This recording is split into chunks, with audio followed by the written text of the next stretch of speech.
Chapter 9. Pinocchio sells his ABC book to pay his way into the marionette theater. See Pinocchio hurrying off to school with his new ABC book under his arm. As he walked along, his brain was busy planning hundreds of wonderful things, building hundreds of castles in the air.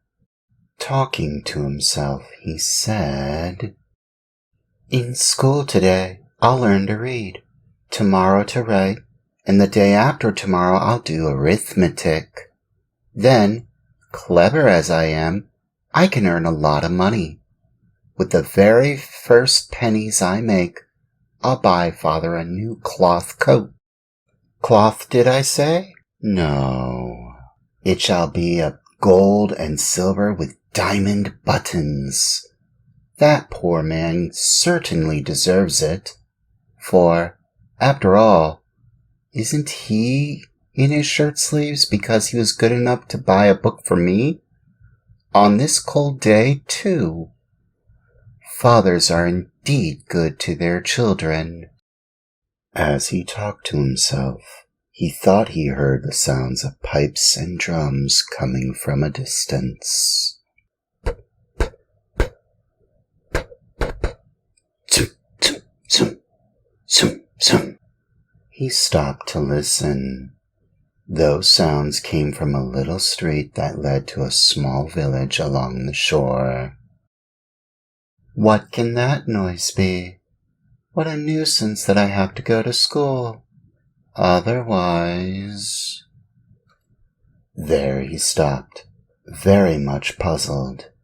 He felt he had to make up his mind for either one thing or another. Should he go to school, or should he follow the pipes? "Today I'll follow the pipes, and tomorrow I'll go to school. There's always plenty of time to go to school," decided the little rascal at last, shrugging his shoulders.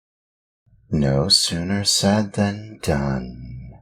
He started down the street, going like the wind.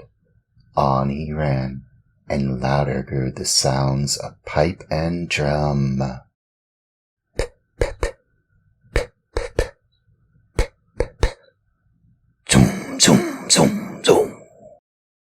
Suddenly, he found himself in a large square, full of people standing in front of a little wooden building painted in brilliant colors. "What is that house?" Pinocchio asked a little boy near him. "Read the sign, and you'll know." "I'd like to read, but somehow I can't today."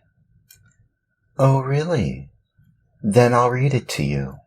Know then that written in letters of fire, I see the words Great Marionette Theater." "When did the show start?" "It is starting now." "And how much does one pay to get in?" 4 pennies. Pinocchio, who was wild with curiosity to know what was going on inside, lost all his pride and said to the boy shamelessly, "Will you give me 4 pennies until tomorrow?" "I'd give them gladly," answered the other, poking fun at him. "But just now I can't give them to you. For the price of 4 pennies, I'll sell you my coat." "If it rains, what shall I do with the coat of flowered paper? I could not take it off again." "Do you want to buy my shoes?" "They are only good to light a fire with." "What about my hat?" "Fine bargain indeed. A cap of dough. The mice might come and eat it from my head." Pinocchio was almost in tears. He was just about to make one last offer, but he lacked the courage to do so.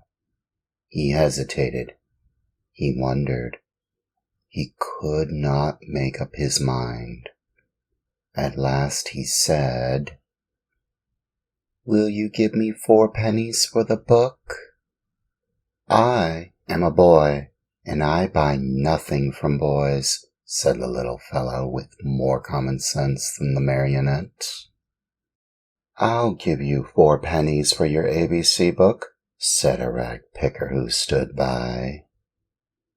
Then and there the book changed hands, and to think that poor old Geppetto sat at home in his shirt sleeves, shivering with cold, having sold his coat to buy that little book for his son.